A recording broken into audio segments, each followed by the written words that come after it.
آزادی جو ہے وہ اصل میں اس کا مطلب اور معنی اور مفہوم سمجھنے کے لیے نا ہمیں اپنے بزرگوں کی جو قربانیاں ہیں ان کو یاد کرنا چاہیے۔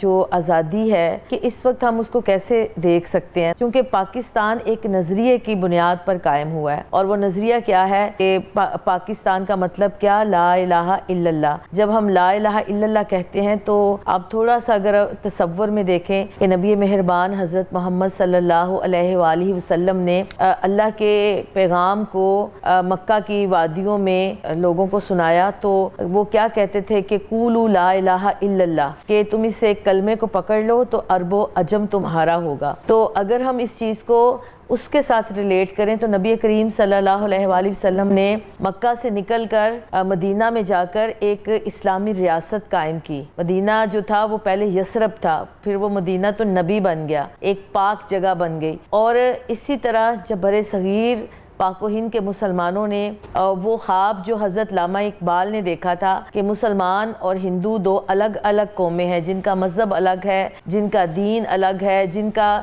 کھانے پینا اٹھنا بیٹھنا یعنی کہ پوری ایک معاشرت بھی الگ تھی، تو مسلمانوں کے لیے ایک الگ وطن ہونا چاہیے۔ تو وہ خواب جو انہوں نے دیکھا اور پھر تحریک پاکستان جب شروع ہوئی تو اب دیکھیں کہ اس تحریک کے اندر جو ایک لوگوں کے اندر جذبہ تھا وہ یہی تھا کہ ہم نے پاک سرزمین حاصل کرنی ہے۔ مسلمانوں کی اس وقت کی میں کہتی ہوں کہ وہ کتنے کلیئر لوگ تھے نا، ان کی کلیئرٹی کتنی تھی کہ کلمہ جو ہے اس کی بنیاد کے اوپر ہی انہوں نے یہ وطن حاصل کیا۔ تو وہ کلمہ جو ہے وہ ایک نظریہ ہے۔